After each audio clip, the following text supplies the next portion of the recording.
Nababatid mo ba ang iyong misyon bilang binyagang Katoliko Kristiyano? Maligayang araw ng Sabado kapanalig. Pasalamatan natin ang Diyos sa isang linggong iningatan niya tayo, ginabayan at pinagkalooban ng pang-araw-araw nating pangangailangan. Ika-6 ngayon ng Enero, ginugunitan natin San Andres Bisetti na isang relihiyoso. Miyembro siya ng kongregasyon ng Holy Cross. May malalim na debosyon kay Saint Joseph at may kakayahang magpagaling ng mga may sakit.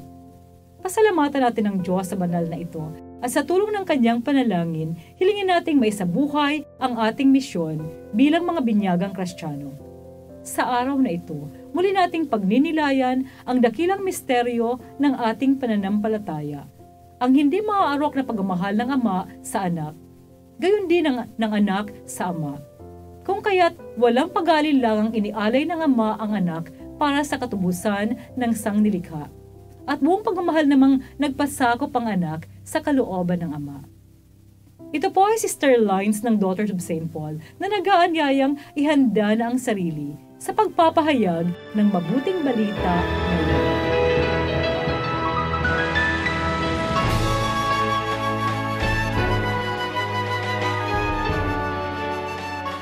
Ito ang sinabi ni Juan Bautista sa kanyang pangaral. Parating nakasunod ko ang gagawa ng higit pa sa akin. Hindi nga ako karapat-dapat yumuko para magkalag ng tali ng kanyang pangyapak. Sa tubig ko kayo bininyagan, at sa Espiritu Santo naman niya kayo bibinyagan. Nang panahong yon, dumating si Jesus mula sa Nazaret ng Galilea at bininyagan siya ni Juan sa ilog Jordan. At pagkaahon niya sa tubig, nakita niyang nahawi ang langit at parang kalapating bumababa sa kanyang Espiritu ng Diyos at narinig mula sa langit. Ikaw ang aking anak, ang minamahal. Ikaw ang aking hinirang.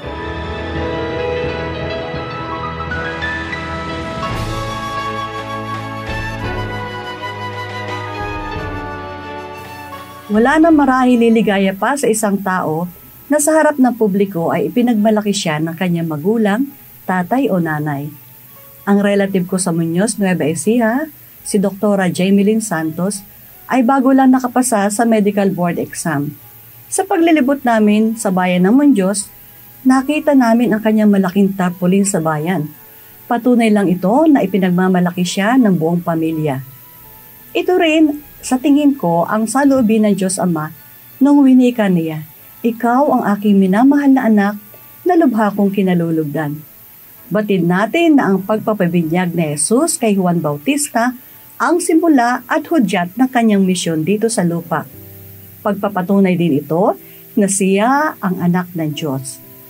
Sa pagbibinyag, itinulad ni Jesus ang kanyang sarili sa ating lahat na makasalanan. Sa kabila na siya ay walang kasalanan. Sinabi ni Juan Bautista sa simula ng pagbasa na siya ay nagbibinyag sa tubig, pero si Jesus na anak ng Diyos ay magbibinyag sa Espiritu Santo. Mga kapanalig, pahalagahan natin ang sakramento ng binyag dahil sa pamamagitan nito, nakikibahagi tayo sa pagkahari, pagkapari at pagkapropeta ni Jesus. Sa binyag, tayo ay maituturing ng mga inampon na anak ng Diyos Ama. Amen. Mga kapanalig, support Pauline's online ministry. Subscribe, like, and follow us on Facebook, YouTube, Instagram, Twitter, TikTok, Spotify, Google, and Apple Podcast. Maraming salamat po. At sa lahat na nagme-message sa amin na humihingi ng panalangin para sa iba't ibang kondisyon. Asahan po ninyong kasama niyo kami sa pagdarasal na ipagkaloob ng Diyos ang inyong mga kahilingan. Ito po muli si Sister Lines ng Daughters of St. Paul na nagpapaalalang bagong taon 2024 ating ipagkatiwala sa mapagpalang kamay ng Panginoong Diyos nating